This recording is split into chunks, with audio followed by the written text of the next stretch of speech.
The holidays are a time to feel and create joy. And what could be more joyous than the look on her face as she unwraps a stunning new jewelry piece from Blue Nile? How about getting 50% off your purchase? Blue Nile offers premium quality, priced below traditional retail. Their online experts are available 24/7 to answer any questions and make sure you've picked the perfect gift. For a limited time, you can get 50% off at BlueNile.com. That's 50% off at BlueNile.com. When it comes to teaching kids and teens about money, practice makes perfect. That's where Greenlight comes in. With a debit card and money app of their own, kids learn to earn, save, spend wisely, and invest. Parents send instant money transfers, create custom chores, and automate allowance, while kids track their spending, set savings goals, and practice money skills they can use today and for life. Get 1 month free when you sign up at greenlight.com/podcast. Looking for a fun way to win 25 times your money this football and basketball season? Test your skills on Prize Picks, the most exciting way to play daily fantasy sports. Just select 2 or more players, pick more or less on their projection for a wide variety of stats, and place your entry. It's as easy as that. If you have the skills, you can turn $10 into $250 with just a few taps. Easy gameplay, quick withdrawals, and injury insurance on your picks are what make Prize Picks the #1 daily fantasy sports app. Ready to test your skills? Join the Prize Picks community of more than 7 million players who have already signed up. Right now, Prize Picks will match your first deposit up to $100. Just visit prizepicks.com/play100 and use code PLAY100. That's code PLAY100 at prizepicks.com/play100 for a first deposit match up to $100. Prize Picks, daily fantasy sports made easy. Sometimes during Christmas, something magical happens. Hey, Cricket customers. The Max with Ads plan is included with the Cricket $60 unlimited plan at no additional cost. And this holiday season, Max is the one to watch when you're feeling festive. Son of a nutcracker! Cozy up to all the holiday classics, like Elf, 8-Bit Christmas, and the Harry Potter 8 film collection. Just log in with your Cricket username and password to experience Max on all your favorite devices. Phone plan streams and standard definition programming subject to change. Fees, terms, and restrictions apply. See cricketwireless.com for details. Hello, this is international football commentator Derek Ray, and you're listening to the Ranks FC podcast.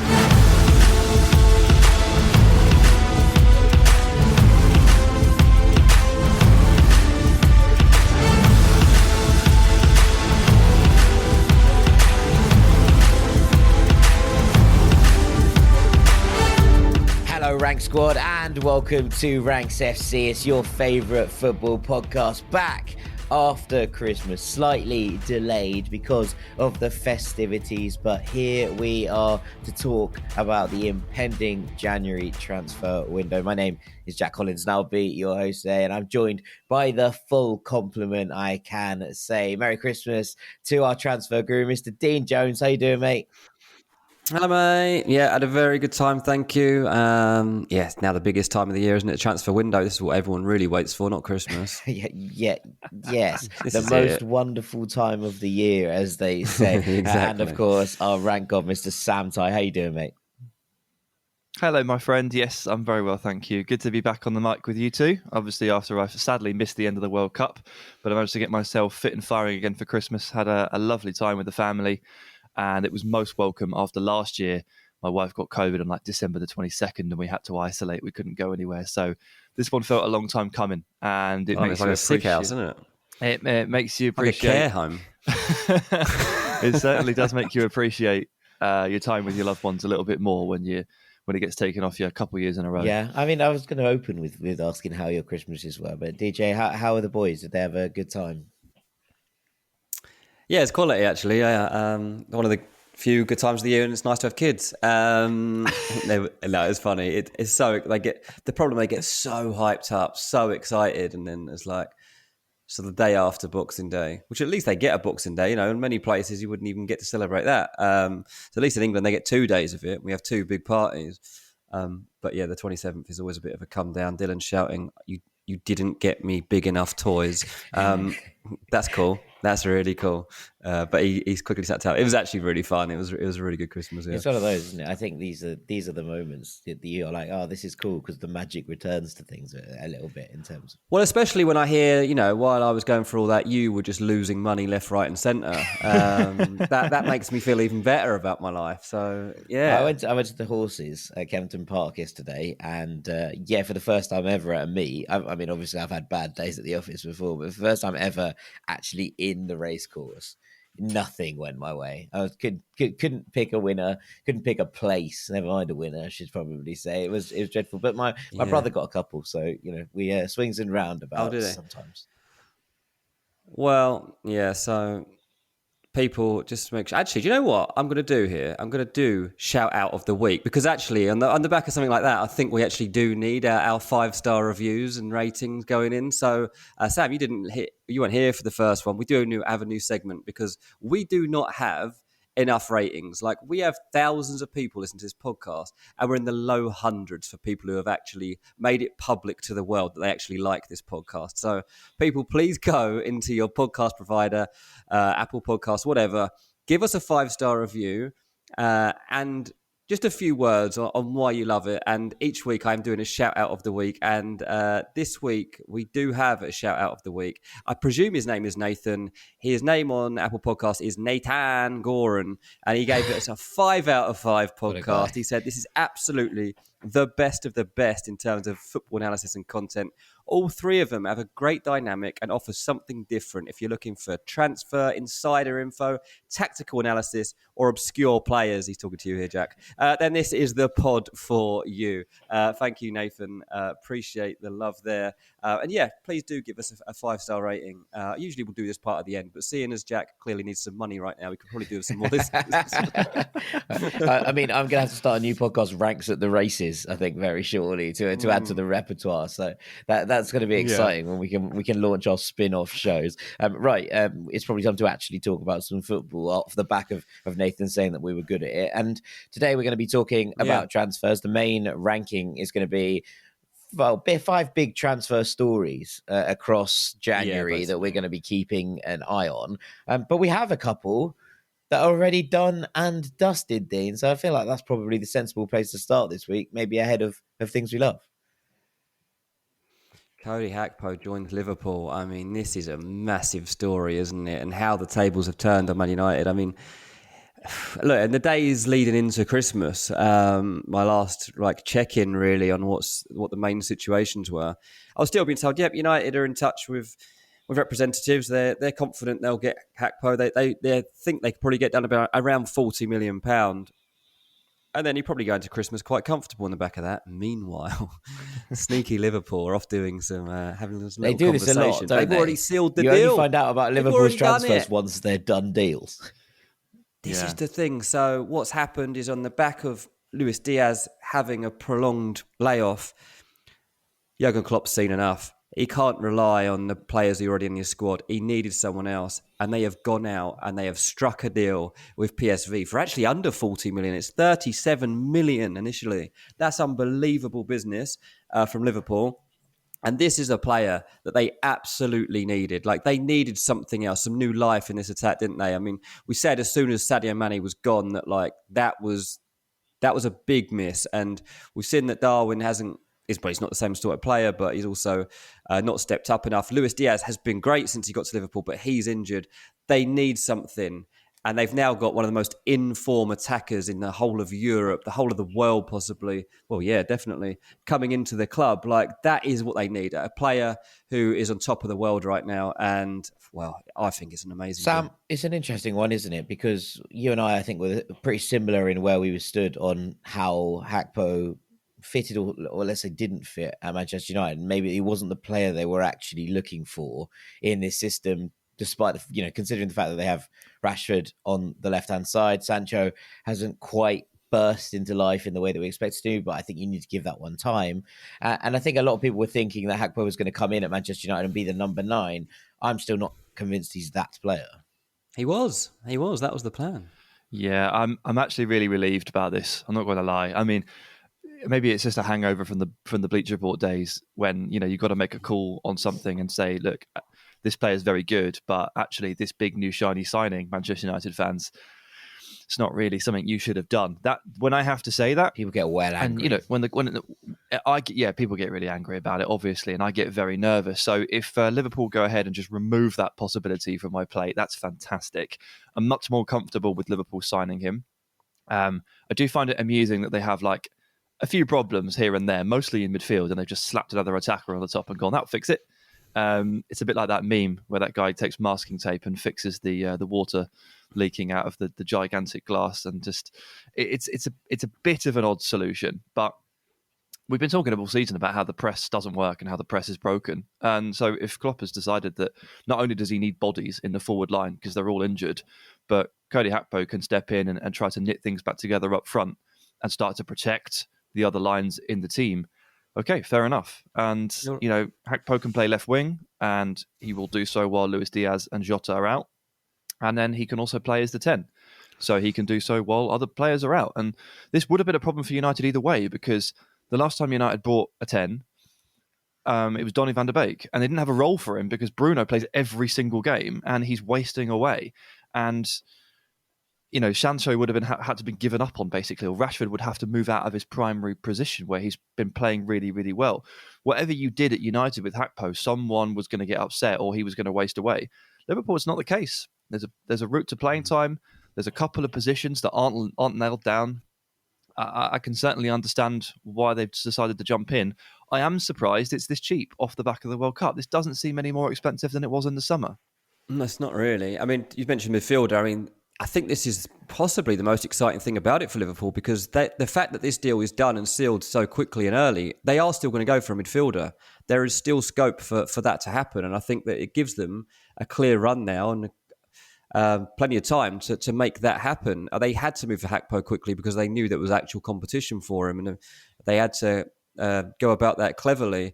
But Sofiane Amrabat has obviously been a big link to Liverpool over the past few weeks. What I'm thinking now, though, is the fact that Liverpool are so secretive and so sneaky. They love a quick deal that no one's expecting. I'm thinking, who are they actually trying to sign? Frankie de Jong. That would really wind United up.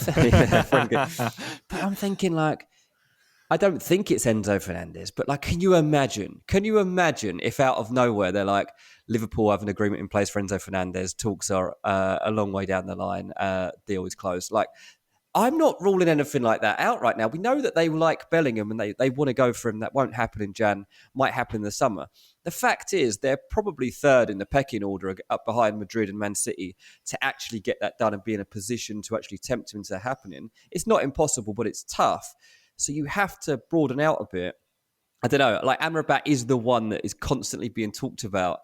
And I'm just looking at the overall picture now, I'm like, but that doesn't really happen with Liverpool. It's so rare that you have big hype around a signing for a month and then Liverpool do it. It's more like, bang, here you go. Decoys everywhere. Yeah, absolutely. Right, before we move on to this main segment, probably worth slightly talking about another deal that has been struck, in that Matheus Cunha is on his way to Wolverhampton Wanderers. He's already there. Well, yes, he is. But he has moved, or at least he's going to be there. Well, he's going to be playing from January the 1st. It's an interesting one, this. Sam, your thoughts on Cunha? Because I'm not convinced that this is the answer to all Wolves' problems. Well, I suspect there may have been someone dealing with this one on their behalf as usual. And you live by the Jorge Mendes sword, you die by it. That's not a criticism of Matheus Cunha. It's just you get what you're given in some circumstances. And also, the January market for a striker is possibly the toughest one out there. And if you go into January needing a striker, you're in trouble. Now, I think Wolves were 20th when we kicked back off again. So, yeah, fair to say that from a table perspective, a league table perspective, they were in trouble. And from a goals perspective, they were in trouble. So anyone, literally anybody, is surely a positive. Now, he hasn't played that much over the last 3-4 years. He did get criticised by a previous coach for not applying himself. But he's a very talented footballer. Yeah. And anything goes in this area, man. Yes, it's probably going to end up costing quite a bit. I think it's going to go loan up to 40 million euros. I don't know if it's an obligation or not. But just anybody, if you're a Wolves fan, anybody, because Raul Jimenez is just not there, unfortunately. It's just not happening. And Gonzalo Guedes is not a central striker. So they've just constantly been lacking a focal point. And this really hurts the way you set your team up. I do think Cunha is a player that Lopetegui will really like. Yeah. Yeah, I agree. I'm just not convinced that he is the goal scorer that some fans think he is. You know, his goal record isn't great. It hasn't been pretty much everywhere he's been. And I think it leaves them, you know, if that's what you're doing, and I agree with you, obviously this is really tricky and you need to just sort of fill the squad out with some bodies in attacking positions. But I'm not convinced that he is the goal scorer that Wolves fans potentially right now think that he is. Now, I could be completely wrong and he might absolutely thrive. But from past records and the way he plays, that's not what I think they're getting from this deal. Yeah, I think I also see him as a bit more of a striker that likes to drift away from the dangerous areas and get on the ball, rather than necessarily like run the centre backs, run the line, etc. You know, occupy people. Like he's not a traditional powerhouse number 9, a figure. But you can give him the ball in almost any circumstance and he'll hang on to it and recycle play and move it around. So, yeah, I'm interested. I'm intrigued. It really did. It's the first one we've seen, isn't it? It's the first deal, basically, that was struck, and it was a big one. It did take me back a bit. Yeah, absolutely. Don't forget, they're trying to sign 6 players, Wolves, in this window. So they've got to get one out of the way because they need one a week if that's going to happen. So that's quite a lot of business. Yeah, well, I mean, one a week from here seems reasonable. If you have Jules Spencer's in your corner, everything is possible. So I'm not going to rule any of those things out. Right, after the break, we are going to be talking our main ranking of the 5 things you need to be keeping an eye on in the January window. Stick with us. Looking for a fun way to win 25 times your money this football and basketball season? Test your skills on Prize Picks, the most exciting way to play daily fantasy sports. Just select 2 or more players, pick more or less on their projection for a wide variety of stats, and place your entry. It's as easy as that. If you have the skills, you can turn $10 into $250 with just a few taps. Easy gameplay, quick withdrawals, and injury insurance on your picks are what make Prize Picks the #1 daily fantasy sports app. Ready to test your skills? Join the Prize Picks community of more than 7 million players who have already signed up. Right now, Prize Picks will match your first deposit up to $100. Just visit prizepicks.com/play100 and use code play100. That's code play100 at prizepicks.com/play100 for a first deposit match up to $100. Prize Picks, daily fantasy sports made easy. Sometimes during Christmas, something magical happens. Hey, Cricket customers. The Max with Ads plan is included with the Cricket $60 unlimited plan at no additional cost. And this holiday season, Max is the one to watch when you're feeling festive. Son of a nutcracker! Cozy up to all the holiday classics like Elf, 8-Bit Christmas, and the Harry Potter 8 film collection. Just log in with your Cricket username and password to experience Max on all your favorite devices. Phone plan streams and standard definition programming subject to change. Fees, terms, and restrictions apply. See cricketwireless.com for details. Welcome back to Ranks FC. It's time for our main ranking. And so all I'm going to do is hand the floor over to our transfer guru, Mr. Dean Jones. Yeah, this was going to be 5 big January transfer movers, whichever way you want to look at it. But it's really turned into 5 big January transfer storylines that are going to be there, and we need to track. So a couple of them are very specific, a couple of them are a little more broad, where we'll discuss, and I'll put to you too what the options could be to fix some problems. But look, at number 1, we've got to start with Arsenal, because we know Mykhailo Mudryk is the first main target for January, and this has a big chance of happening. Look, this is a 21-year-old wide forward, plays for Shakhtar Donetsk. There is a price tag on him of loosely £100 million. Now, obviously, that's hopeful. That's probably unrealistic. And I was told all along, like, Arsenal's opener will be at half that amount. Like, they'll feel things out, and then they'll start to get an idea of what his actual valuation is. So the opening bid's got in at around £55 million. Now, I think we have to understand how Shakhtar would be looking at this and how they would assess the value of this player and what Arsenal are realistically going to have to play here. Because you look at the market and 2 recent deals for players that are playing similar roles in other big teams. And you see Darwin Núñez move for £85 million to Liverpool, and you see Anthony move to Man United for £85 million. And they're filling similar roles in those teams, who are supposed to be competing for the Premier League title and aren't. And Arsenal actually are pushing to win a Premier League title. So from Shakhtar's point of view here, you're going to be like, well, that's the marker. 85 million is the marker for a player of this significance to your team. Now, I don't know if Arsenal will go as high as that. I don't think they ever had any intention to get into the high 80s here. I think they probably had an expectation to get into the 70s for sure. And also, if you look back at their track history and known that they spent £72 million on Nicolas Pepe not too many years ago, you're thinking, well, you're 100% paying more than that. Like you are not getting this player for any less. But I think this is the big conundrum for Arsenal. Are they going to get this player who they've been tracking for a long time at any cost, or are they going to limit it? I think they'll limit it personally. I think there has to come a point where they'll walk away. But there is a confidence within the club that they'll get the player. I mean, you just look at in himself, he's clearly desperate to get there. He's posting on social media himself watching the games. Bless him, he's desperate, isn't he? He's so desperate to get there. I mean, they really do need to figure this out. I guess the thing that is going to be confusing here and might complicate things. Arsenal obviously need a deeper squad. They obviously need better players to come in if they have an injury. And Emil Smith-Rowe's obviously missed a lot of the season. So in those wide positions, they don't have like top backups for Martinelli or Saka. But Mudryk isn't going to come in and wanting to be a backup, is he? So how do you think that this would affect this team? Because one of Arsenal's big strengths is you can actually predict their starting 11, and they are so predictable, so consistent, and that is one of their major strengths right now. Whereas at Man City, you're at a different stage of your development. Arsenal are in the very early stages where they basically have 13, 14 players, and that's your team that's going to win you the title.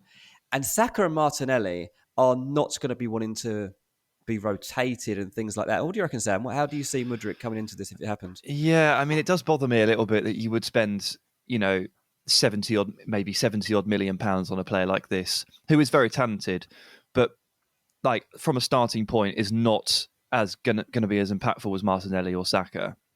Now, obviously, he's 21 and he's coming from the Ukrainian league. He's got plenty of improvement to do. That bothers me a little bit, but it wouldn't bother me if it was Man City. And maybe I need to change the way I look at this. Maybe I need to update my thinking, because if Man City went and bought Mudryk in the same way that they essentially went and bought Grealish and then sort of stuck him in the rotation for 100 million, and I was like, yeah, good signing. I shouldn't criticise Arsenal for doing a similar thing when Arsenal were currently sat at the top of the Premier League table. So Arsenal of years gone by, this doesn't make any sense. Arsenal pushing to where they want to be right now and where they are right now, maybe I need to adjust my focus a little bit and look at this in a different way and applaud the ambition. And if Mudryk wants to join, and they're going to be honest with him, like they're going to be like, yeah, so Martinelli and Saka, they're pretty damn good. Like you're going to have to fight it out with these guys. He knows this. So credit to Arsenal. I think this is a huge statement of like where they are right now and where they obviously hope to be in the next sort of like 6 to 18 months. It's really impressive. I must admit that I never saw a deal for Mudryk hitting 70 odd million. Like that has again rocked me a bit. It's interesting because I was reading Chris Hamill's tweets on this of Football Daily, and he described this signing as like bringing dynamite to a chess match. And I thought it was a really nice analogy in that Arsenal play relatively intricate football. They have obviously gone down the kind of Pep model, if you will, of how they want to play. Mudryk has been at his best. And obviously, we've only really seen him in the dynamic of Shakhtar being a kind of explosive player in transition, which has not majorly been what Arsenal have done this season. It's not very instructive, is it? No, we don't quite know exactly what he's capable of within a different system. So obviously, I don't think anyone's in any doubt here that the boy is unbelievably talented. We think that Mudryk is an excellent footballer. But I do wonder how much opportunity he's going to get within this Arsenal side who look to dominate, to actually utilise the skill set that has basically catapulted him into the limelight. That's not to say it would be not a success. And it's not to say that he can't do those things, but I think it's interesting. I think the comparison, obviously, to Grealish is a fair one in that, Grealish, I think, has not struggled per se, but has definitely found it a challenge to adapt to where he gets the ball and how he makes things happen in this Manchester City system. And I think that Jack Grealish is less raw than Mudryk right now. Now, that might mean that Mudryk's more moldable and can therefore be, made to adapt into a system. But I do think that there's an element of warning sign there, and you can be like, it doesn't always work off the bat. And for 70 million, you're looking for a signing to come in and make an immediate impact. Yeah, I mean, there's plenty of compilation clips and highlights out there of Mudryk dancing into the box in Ukrainian Premier League games and winning penalties and slamming it across goal. There's no doubt that in tight spaces, he's a very capable player, just as Grealish is. But you're almost neutering a footballer here, is what we're kind of saying. And that if their big strength is lung-busting ball carries over distance, the opportunity to do that obviously diminishes once you join a bigger team that has more possession. That said, of course, Arsenal will play their fair share of games against very, very good teams. There's 7 others or so in the Premier League, and then if they make the Champions League next year, which feels like it's going to happen, that's where these players start to get a little bit more space. So it's not curtains for that. It just diminishes, and you just have to make sure the other side of the game is exactly what you want. Because we've seen Martinelli flash up, haven't we, over the last couple of years? Every now and then he puts together a 40-yard ball carry, that goal against Chelsea and stuff like that. It can still come out to play, just not quite as regularly. Yeah. I would say that was when Arsenal were weaker, though, and therefore playing more in true. that kind of sense. True. So it's going to be interesting to see how he fits in, but I think there's plenty to be excited about if you're an Arsenal fan about Mykhailo Mudryk, and you kind of alluded to it, but one of the things is how excited he seems to be to join Arsenal. He just seems to, that's the way he wants to go by all accounts, and I think that's probably a massive positive. Yeah. The price here, Dean, is it anything to do with the fact that Shakhtar obviously just, what's happened in Ukraine over the last year or so, clearly they're not making any money. They're just it's an amazing opportunity for them, isn't it? That they've got to try and just optimise. So, of course, they're going to set the bar high. Of course, they're not going to accept 55 million opening bid. I think it weighed out at around 60 once you had add-ons and that one. But this is of course all part of it. And as I say, looking at the market, I'd really forgotten about Grealish too at 100 million. They'll see all these figures and be like, okay, well, we need to get up towards these numbers for us to be satisfied. So we'll see. I think that is the most exciting. But as we head into the window, that looks like one that would really be a significant one, especially for Arsenal's pursuit of the title. Now, looking at number 2, this is one that I just love to see this, and the fact it's got a chance, I think, is just great. And it's Newcastle going after James Maddison. There's so much I like about this from both sides of it. And I think that both sides have a big decision to make here. I mean, firstly, Newcastle, do they put £60 million on the table for him to Leicester? Because that's what it's going to take to make them flinch, and that's what's going to make them to even consider this. And then secondly, does James Maddison actually walk out on Brendan Rodgers and Leicester halfway through a season? Because he's been quite loyal to Blake, he has a close relationship with him. They've been through quite a tough season so far. I mean, it probably doesn't help Leicester that James Maddison's just watched Leicester get smashed by Newcastle and probably watching thinking, quite fancy that. Newcastle are having an unbelievable season. They're second in the Premier League, and there is no sign of this fading. Like, Eddie Howe is just coming up with new solutions to any problems that are posed. He's managed to keep, to get straight back off to a winning start in that fashion. Unbelievable. Almiron, Maddison will even be looking at people like Almiron and thinking, wow, like the form that this guy is finding under Eddie Howe. What could I do in this team? And he knows that there's a spot in that Newcastle team on the right side that would suit him to a T. Like, that's where Newcastle see him playing. They want him delivering balls. They want him coming inside. They want him on, set pieces. There is so much to James Maddison's game that Newcastle don't have and they want. And so this is what's exciting about it. There are other people that they're looking at. Moussa Diaby is one of them that they might revisit here, just because they've had him on their radar for a long time. He wasn't gettable in the last transfer window. His situation, they wonder if it's changed basically over the course of the season. Things haven't gone brilliantly so far, so they might revisit that just to see if there's any better value there. But ultimately, James Maddison is at least 60 million we're looking at, I think. And yeah, I mean, I just think this would be amazing. I really do. What do you reckon, Jack? It's one of those interesting ones where I've always thought that Maddison plays best as a 10, and obviously Newcastle don't play really with an out and out would 10. Be right-sided so forward, if they're looking at him on the right side, it's going to be interesting to see how they develop it. But as you say, and I think this is probably the key point, Howe's found solutions to every problem this season, and I think it's really interesting for Maddison, or from his perspective at the very least, to be walking into a side and you're going, okay, where is this going? Is this going to be what I wanted to achieve outright? Because I think that Maddison probably sees himself as an out-and-out 10 more than anything else. Now, he's flexible and he's relatively adaptable in terms of where he plays, but you're looking at it and going, okay, so what happens here? Where do you fit in? And I think it's going to be intriguing to see where Newcastle fit him into said rotation. But, I mean, yeah, you bring in a player like this.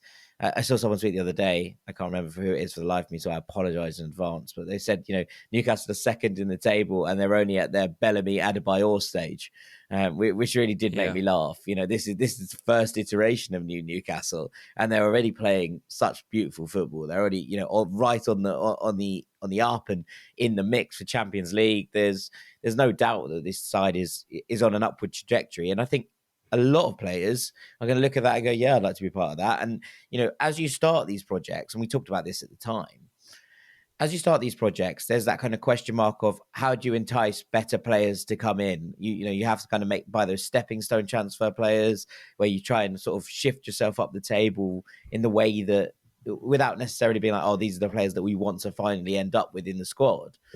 But I think now at this point, Newcastle are so clearly on that trajectory that I think there's going to be a lot of players willing to join them. And Maddison feels like the kind of signing that they can go, ooh, this is a little bit marquee. Isn't it interesting as well, Dean? I don't know what's coming in the rest of your list, but so far you've covered Arsenal and Newcastle, who both occupy positions in the top 4 of the Premier League table. The top two of the Premier League.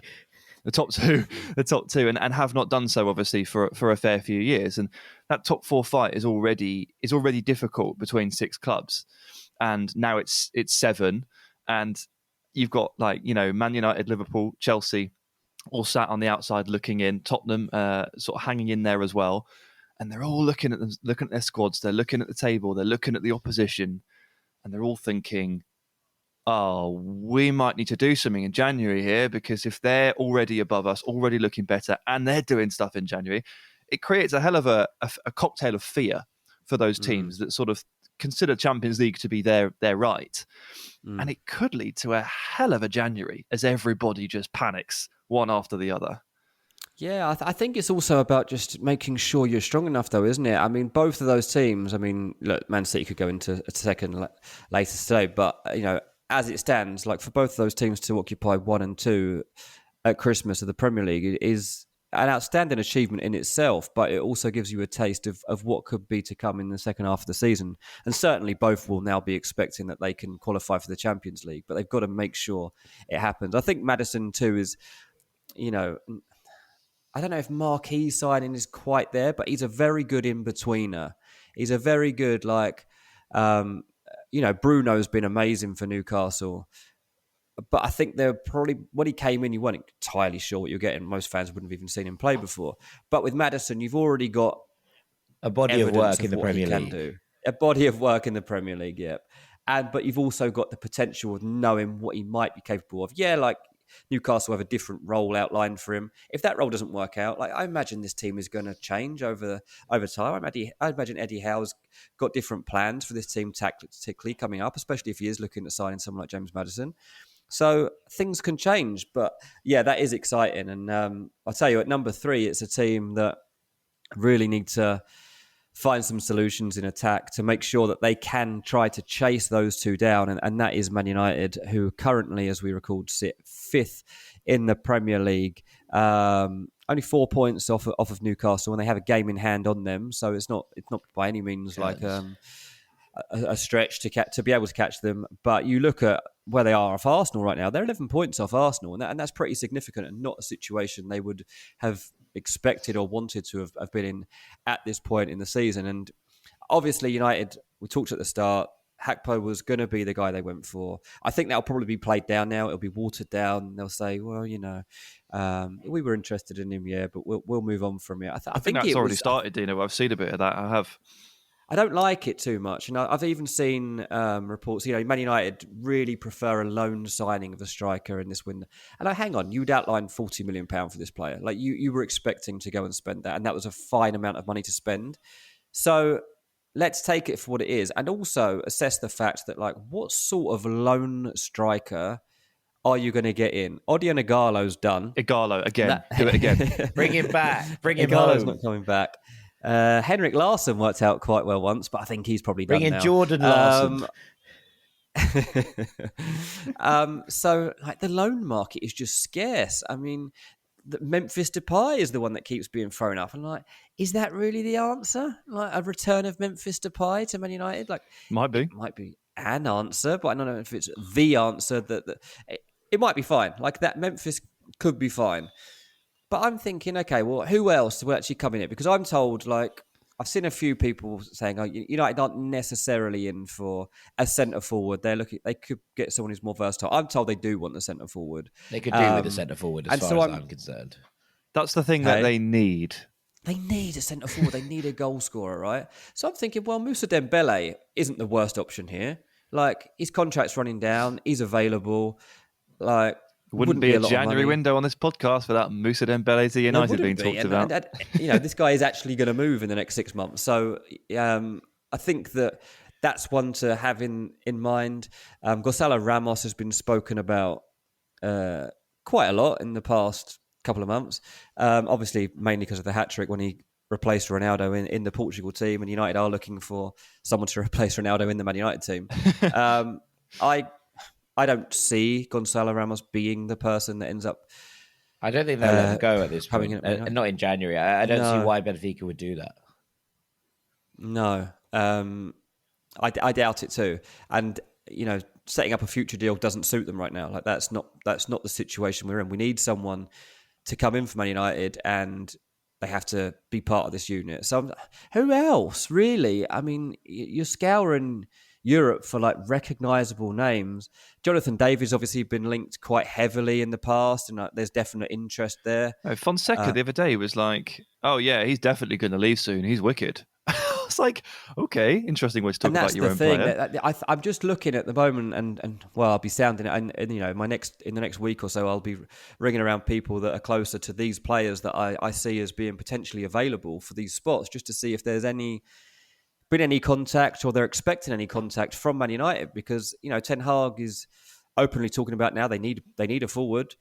So we all know the problem they've got, and the reason they'll be playing up the fact they'd rather have a loan sign is because everyone's going to hike up the price now. They know United do need a number 9, and they're not going to let them have someone cheap. So this is actually yet again a big dilemma for Man United. They've got Martial at the moment. Can he stay fit? Can he score goals? We'll wait and see on that. But I think you can't really rely on it. You don't want to be playing Rashford, I don't think, as the centre forward. Not when he's playing so well wide. I think it's going too well for him wide, exactly that. So, yeah, a bit of a conundrum, isn't it? Yeah, it is, yeah. Wout Weghorst? Honestly, I was literally going through. I was like, "Well, who else is Dutch that they could go to here?" Because this tends to be where they lean, and you can understand why. Only 35. Yeah, who's at PSV, Ajax, in the Dutch national team that they could actually go and get here? Well, I mean, one of the ones that I thought might be interesting was Brian Brobby.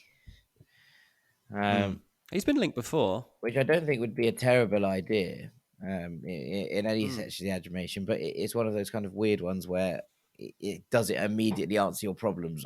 I'm not sure.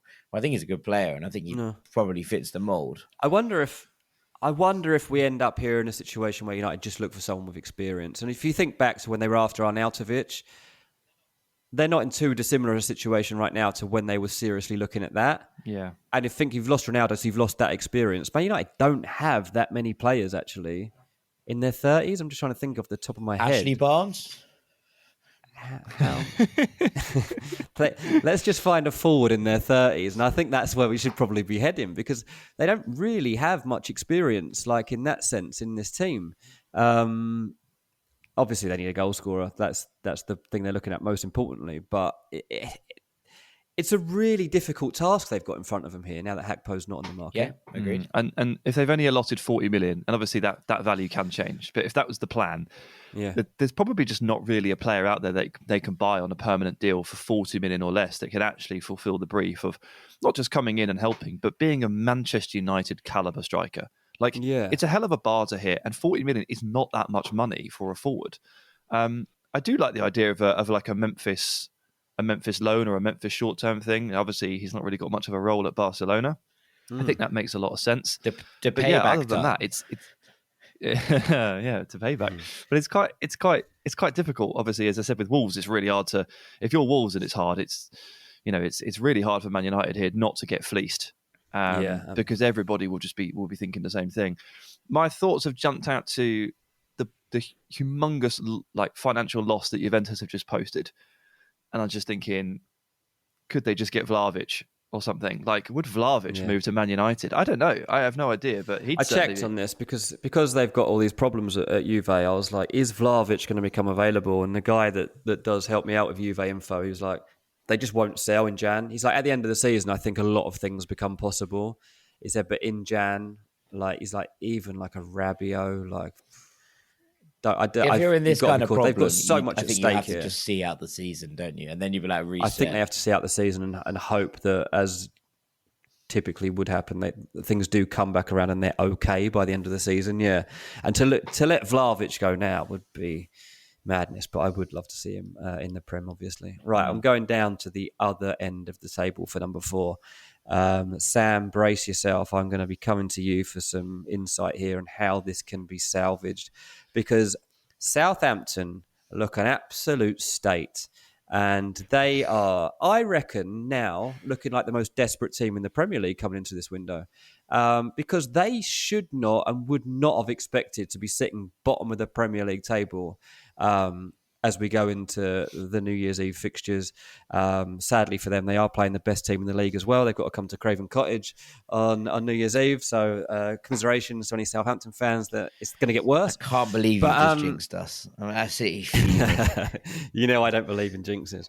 But honestly, on a serious note, this team is an absolute mess. And all I know is that Southampton want a wide forward and a centre forward to come in the January transfer window, right? And I'm like, okay, that's fine. I don't cover Southampton extensively. I hear a few bits and pieces, but this isn't a team I typically cover. But I'm looking out for it. I'm thinking, right, who's on the radar here?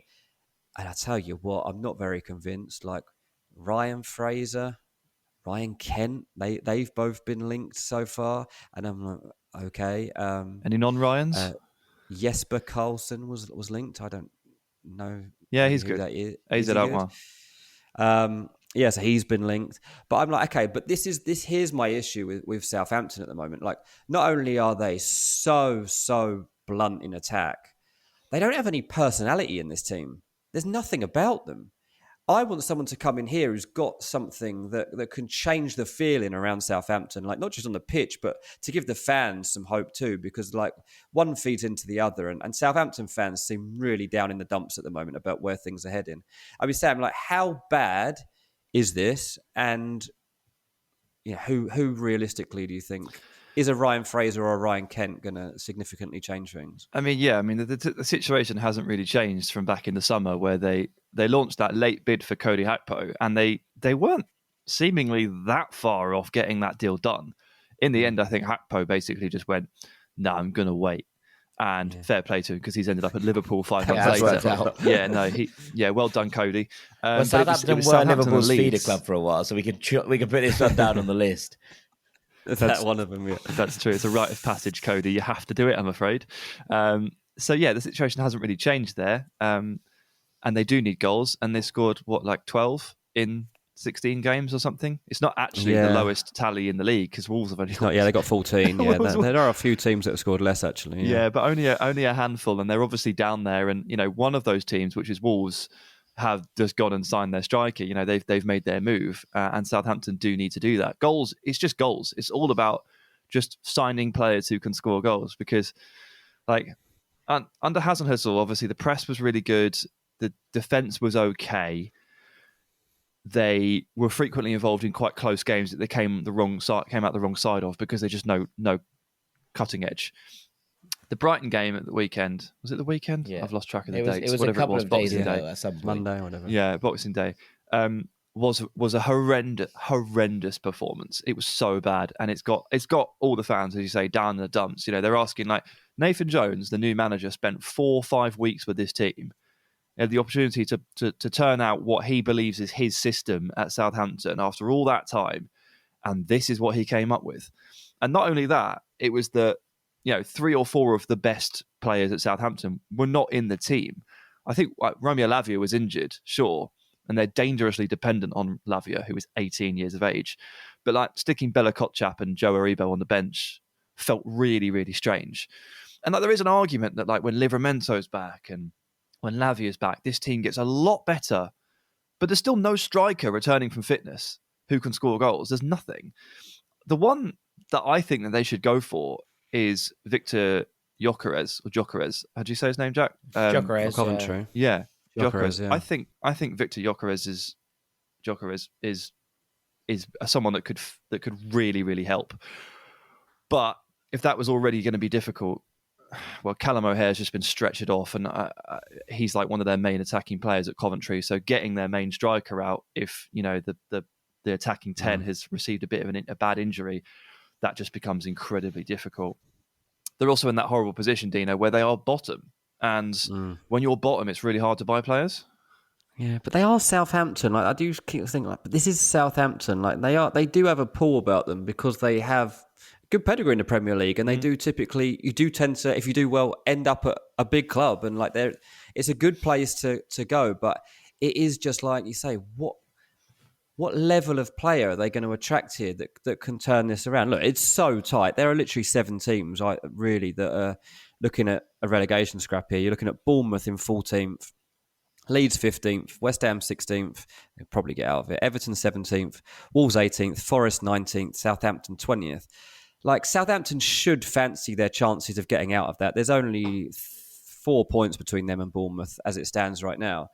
So, like, this is a situation that can turn around literally in 2 or 3 weeks.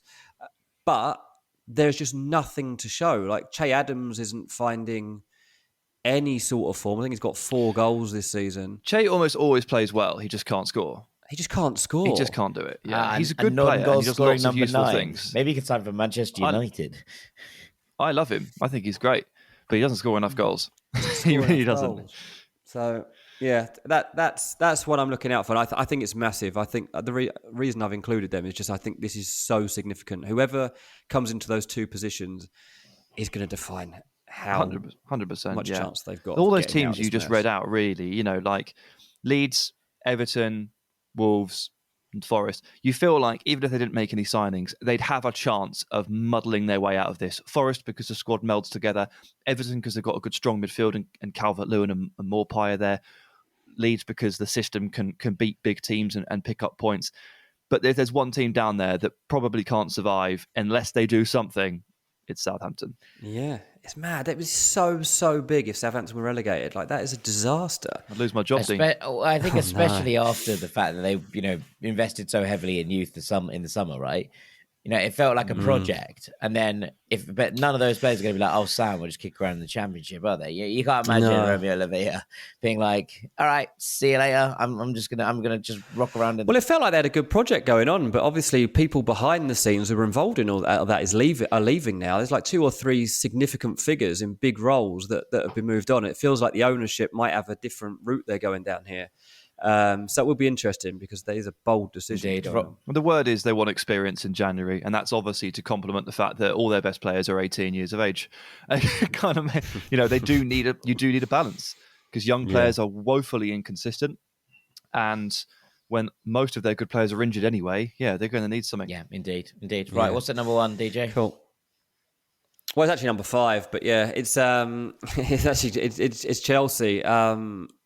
because there's going to be stuff going on here where they're trying to just kind of mould this squad still. Like they're still not really got an actual squad that makes much sense, and I think that's a real dilemma and something that they're having to work on step by step under Todd Bowley since he came in. And he is trying hard and he is setting his sights high, but they're a bit all over the place. So obviously Gvardiol was supposed to be a prime target for this window. They never really expected it would be possible now, but the plan was try to get that tied up now for the end of the season. Kind of basically what they spent the year before doing with Jules Koundé.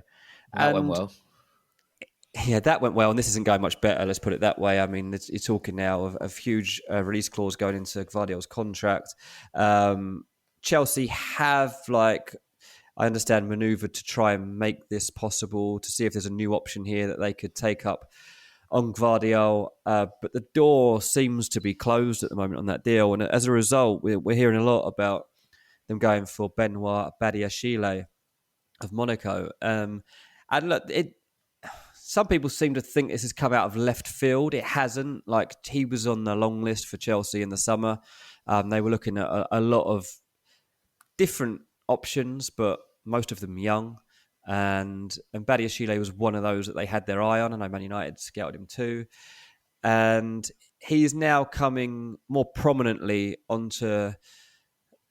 into the scene, basically, as a target that is looking likely. I haven't seen much of the guy. I can't tell you much in terms of a scouting report here, but I can tell you this is a serious one that Chelsea are looking into. So in terms of a centre back, that is what we will be looking for. And on the back of that, they still need a forward. Kai Havertz obviously did a decent job in their last match last night.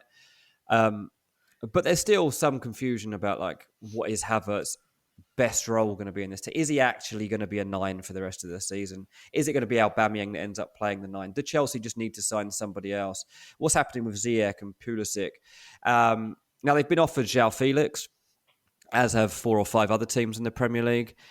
I think at face value, Chelsea are interested. One, it appeals to Todd Bowley in terms of a high-profile player who is obviously unbelievable talent-wise.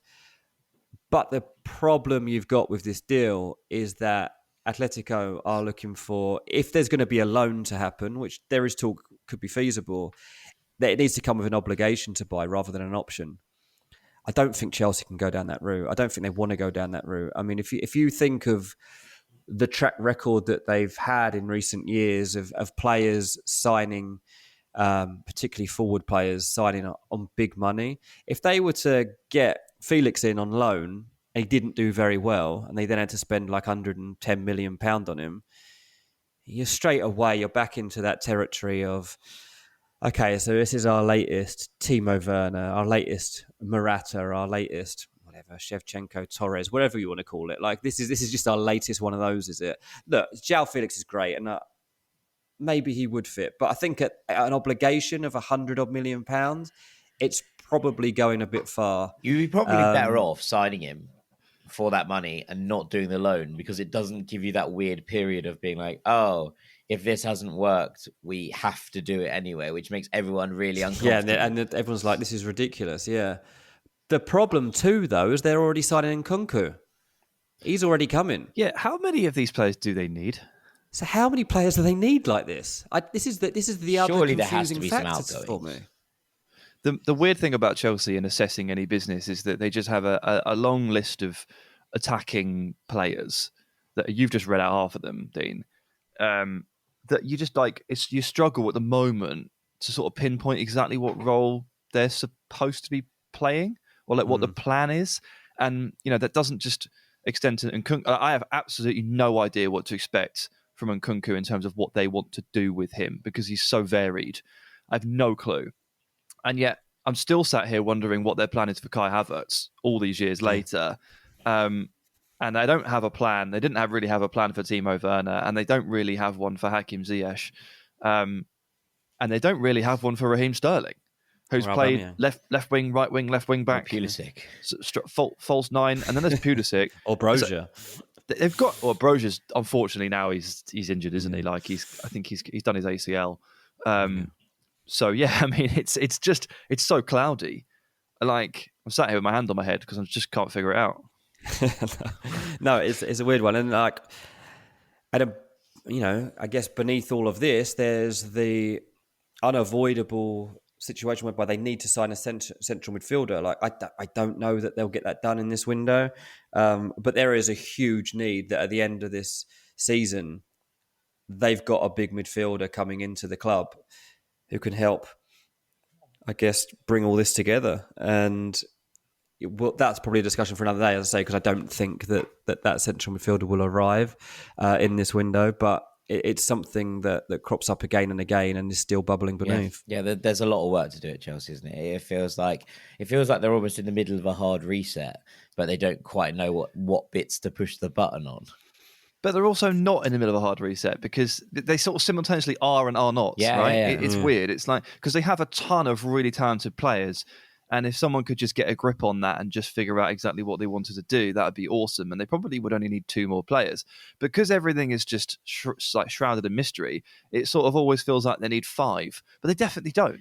Look at the amount of players they've got and look at how much quality they've got. And they've just signed Koulibaly and Fofana. You're really going to go and drop another how much on a third centre-back in the space of 6 months? Yeah. But then you look at it, you're like, well, arguably they do need it. But they also definitely don't. Yeah, it's weird. But they kind of do.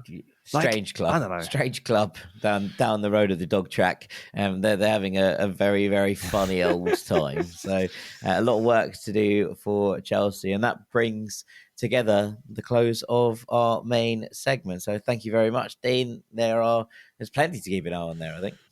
Cool. Very good. Right, after the break, we're finishing this off in part 3. Don't go anywhere.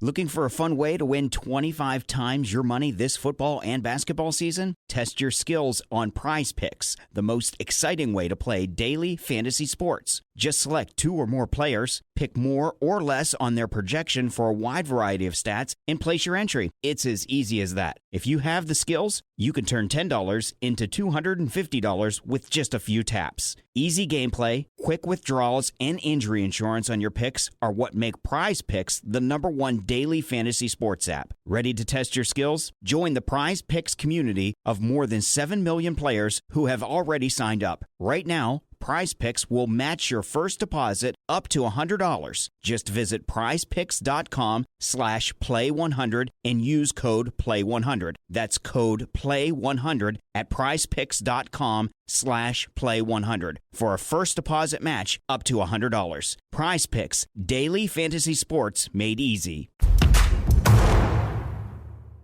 Welcome back to part 3 of this Ranks FC podcast. We have a very special Melon to award and the return of the Gibberish Rankings. But before we do that, I just want to give a very quick shout out to Chris Girard, who is a listener. I assume it's Girard, but that might just because I also know Olivier Giroud, so maybe it's Girard. But anyway, either way, Chris deserves a massive congratulations because he's just got engaged, and some of you might have seen this. He proposed during a Philadelphia 76ers game to his, now fiance, who was a dancer at the game, and the proposal went viral. And I saw Chris talking to Harry Brooks on Christmas Day, and Harry was like, I don't know why he follows me, but congratulations to Chris. And Chris's reply was, I'm an avid Rank Squad listener. So I absolutely made my day on Christmas morning. And so I wanted to give a massive congratulations to Chris and his fiance for such a wonderful proposal as well during the game. That's quality. I've met Chris. Have you? I've met Chris, yeah. And so I actually didn't. This completely passed me by, probably just because it was the holidays. But when you just mentioned his Christmas name, Day. well, yeah, there you go. And I've just looked at his Instagram, and we've been talking for a few years. I met him in Atlanta when I went to do the Bleach Report show. He was working over in Turner Sports, and he gave me a T-shirt. There you go. He gave me a T-shirt with Cartoon Network on it. So he's a good dude. Shouts out to Chris and his congratulations, Chris. What a day! What a Christmas for the Rank Squad. We're all with you, Chris. What a man! Global fame. Right, it's time for Melon. Dean. It's time for Melon of the Year. This year's Melon of the Year is Darwin Nunez. Oh, no. I've gone Dino. Yes. Boo. Lads, I don't care. So we had Bella and his throw-ins, right? We had Aubameyang and his COVID parties. Well, now we've got Darwin Nunez because he's just not good enough. He can't score a goal, and he's not good enough. Like I said from day one, I was unconvinced about this guy being a fit. This is a vendetta. It's not a vendetta. He is useless. He's not so useless. far. Useless. Technically, lads, for Liverpool, this guy is nowhere near it. Like watching that Aston Villa game, the decision making and the finishing is genuinely shocking. He's an £85 million That's not his forward. fault. Yes, Well, it is. He didn't set his own price tag. It's his fault. He's not scoring the goals. I would have literally scored a couple of these. His conversion rate so far in the Premier League is 25%. That's pretty good. Yeah, They say he's had 4. It's one of the lowest in the Premier League. It's 4. They say he's had 16 big chances. I mean, I can think of about 25 off the top of my head. So I'm even putting this up for debate. I think he's scored 4 from 25. Well, he got 4 big chances missed against Villa alone. Exactly. It was a bad one. So, like, I'm seeing these 16 big chances. I'm like, there's no way he's only had 16 big chances. It's just so raw, far. man. It's just raw. It's not, mate. Like, every time I watch him, I'm waiting for him to prove me wrong, and I'm giving him again and again and again, and he's just not a good footballer. And everyone's like, oh, he causes chaos. Mate, Jack would cause chaos if you let him charge around up front for Liverpool. He wouldn't know what he's doing. Like, that's fine. I actually think I'm quite a refined footballer. Thanks very much. But, like, look, he would be good. In a different team, Darwin Nunez might work. I just can't believe... I'll tell you what, actually. I think they've actually signed Gakpo because he's been such a melon so far. I think he has underperformed so much that is part of the reason that they've had to go and pull out another deal for another forward because he cannot be relied upon. It's not just me that thinks this. Like, any time I'm watching a game with someone that's Liverpool, people start being like, this Nunez is rubbish, isn't he? And I'm like, do you know what? He might be, yeah. He might be. Technically, I don't he normally leaves... give out Melon. I don't normally give out Melon of the year based on football performances. I don't even normally give Melon of the week based on actual performances. But this has the potential to be one of the worst big money signings in Premier League history. That is how bad this is currently going. He's left us in stunned silence. Yeah, I know. I'm trying to figure out a defence for Darwin, who I also doubted in the summer, obviously, but obviously thought he'd be a bit better. His goals to game ratio is actually fine, but obviously that's not right. Obviously, look at the performances, and it's a bit concerning. He hasn't figured out how to slow down and process his thoughts in front of goal just yet. Dean, you wouldn't have scored any of those chances because you'd never have been in the position to take them because you can't run, and that's the other side of the argument. But there is an element of composure here which is brutally lacking. And he can't really succeed to the tune of 80 odd million if he doesn't find it. It is a little bit concerning, but he's only got like 3 seasons of professional football to his name. So we're hoping and we're sort of praying. I was for honestly him. thinking like, who is the actual Melon? Like, who is basically? You're looking at like a figure of fact. It could have been Harry Maguire, I guess. Like you could have, but I was like, not after that World Cup, mate. No, he saved himself, and he's also. I think it's probably Ivan Toney, my guy. I saw him at Kempton yesterday, putting a fiver on the races. I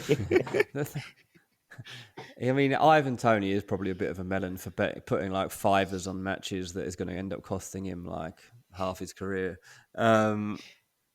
But yeah, maybe Ivan Toney was a good shout, to be fair. Yeah, but we don't know what's happening there, so I don't know enough about the story to be doing that. Yeah, exactly. So once we have all the details about all of his betting and sticking £2 on Bradford to beat Notts County or something like that, at that point I might be willing to just do loves it. an acca, fair play. All I can consider at the moment is that. Nunez is a melon. I mean, I don't think there's much doubt that he's underperforming, so I'm gonna let this roll. But yeah, I think it's going to be okay, and I think perhaps everything is being amplified through the social media. It's not going to be okay. Not going to be in the team once Gakpo comes in. I think it's all being amplified through a social media lens, and that's how things tend to happen in the modern age. Right.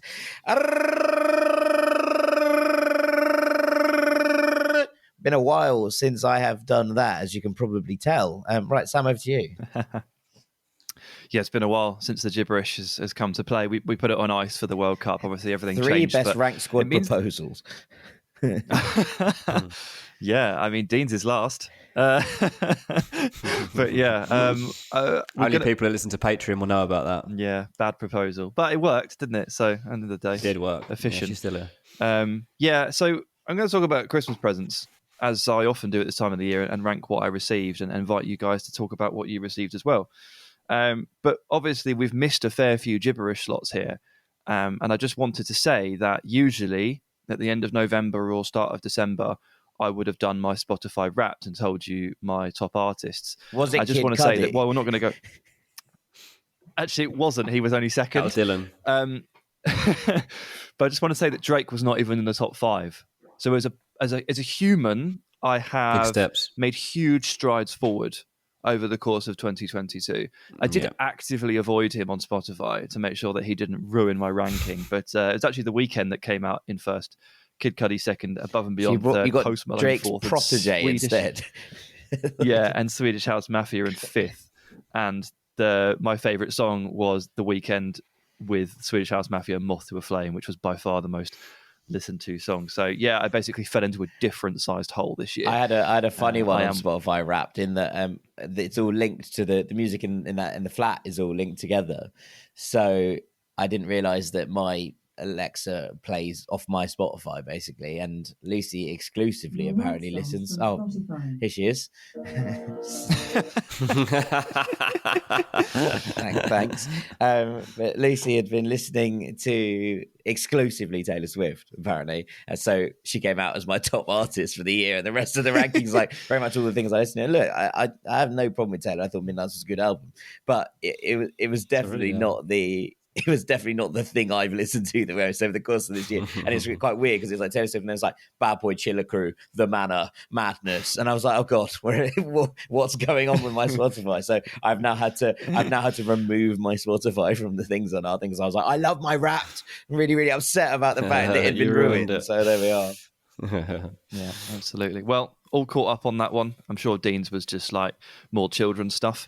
Yeah, I think I did post about it at the time. It was all Peppa Pig. Yeah, of course it was. Good stuff. It was absolutely. But yeah, the gibberish this week is Christmas presents. I'll rank them 3 to 1. I did only get 3.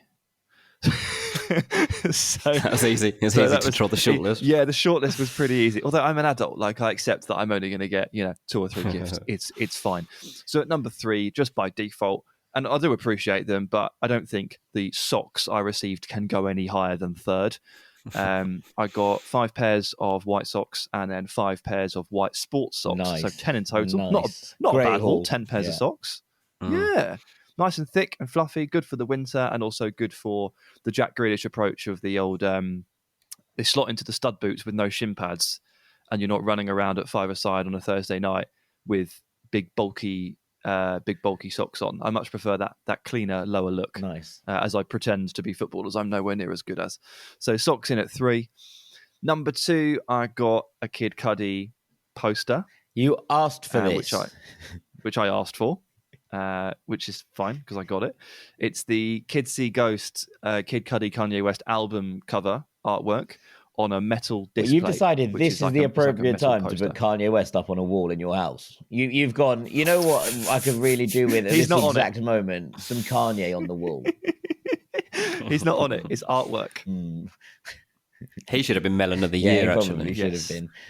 Yeah, no, actually, I don't think that would. I don't think. Sorry, Darwin. I don't think that would do his in kind of that would be too light. It'd be too bonhomie for what he's been up to. Anyway, Sam, onwards. Well, yeah, Dean, I just wanted to say, actually, on the other wall, I've got each year's Melon of the Year. I never told you about this, but I've got a picture of Hector Bellerin, I've got a picture of Pierre-Emerick Aubameyang, and now I've got to choose between a picture of Darwin or a picture of Kanye. So I've got a picture of Hector Bellerin on my wall as well, but it's a very separate issue. It's him looking really cool in old school Betis jerseys. Nice. Yeah. So my actual top gift, and this is a great gift, is depending on where you're from, I guess you'll call it a different thing, but I would call it an overnight bag or a holdall. Yeah. Like a duffel bag style shaped thing from Herschel. It matches my backpack, the sort of dark green and brown that I've got. And it's the exact thing I've wanted for like 3 years, but it's just expensive enough for you to never buy it for yourself, right? Which makes it a perfect gift because it's something you've wanted for ages, but you would never go, oh, well, they're about 90, 100 quid. Like, you're never going to do that for yourself. I've got a suitcase. I'll just use that. But then someone buys it for you and it matches your backpack. I look class. Yeah, I mean, it's a great gift. The class where? Where are you going? It's not going anywhere. We haven't got anywhere to go. Just going places overnight, just here Sainsbury's just filling up his holdall just so he can sling it over his shoulder. I mean, I took it to my sisters for Christmas. It's already got because we opened our presents on Christmas Eve before we went. Nice. So yeah, already got an overnight use out of it. Perfect. Fantastic. What was your best present, Dean?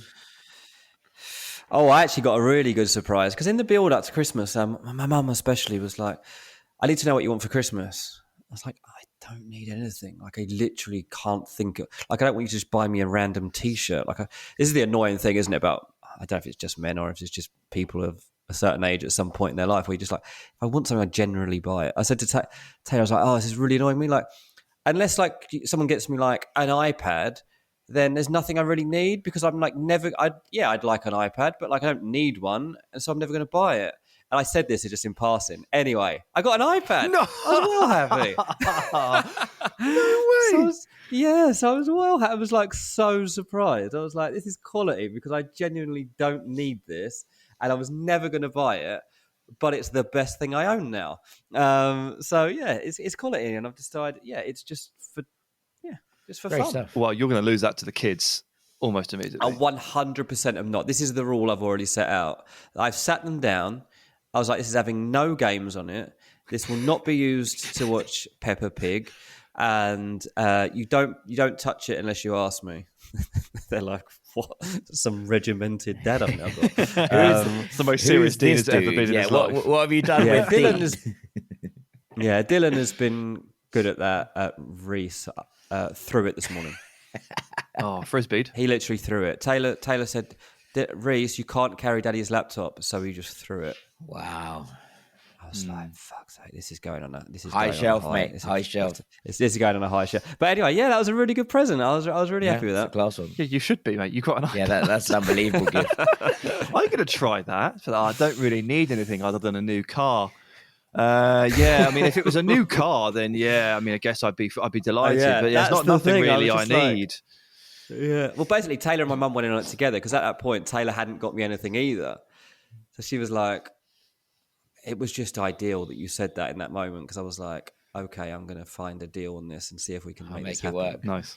As you can see in my face, like, what a surprise. So, it was really good. Nice. What about you, Jack? I'm genuinely, my favourite thing that I've got this Christmas is this Casio watch that I'm showing on the screen right now to the boys. It's an old school Casio watch. They're not all, it's not a fancy watch. It's not an expensive watch.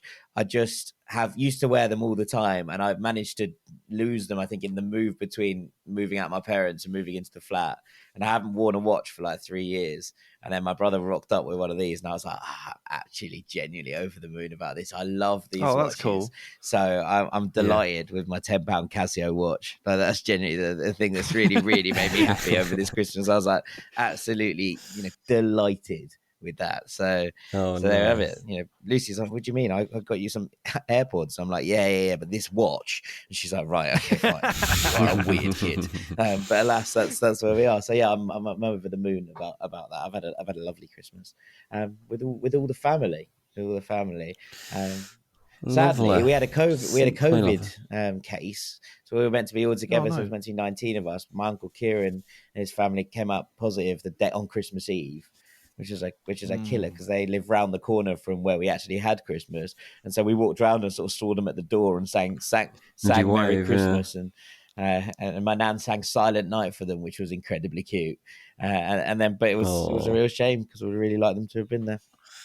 But apart from that, that's a bit annoying. Apart from that, it's been an absolutely cracking Christmas. I say, and I'm going to the theatre today, which is my present for my mum and dad. So this evening I'm going to see Choir of Man.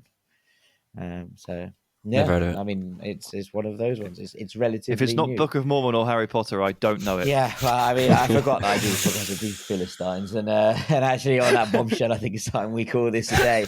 So all that's left for me to do is to say, well, happy holidays and a very, very happy New Year to everybody listening to this. We will see you in 2023. God, that year has flown, hasn't it? We've really rattled by. Thank you so much to our transfer guru, Mr. Dean Jones, for our main ranking today.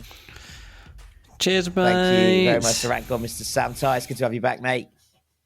Cheers, buddy. I've been Jack Collins, Knave of Hearts. Thank you so much for listening, and we will see you in the new year. Enjoy whatever you're doing to celebrate the changing of the Annams. We will see you in January, where the transfer window has fully kicked off. Take it easy. Peace.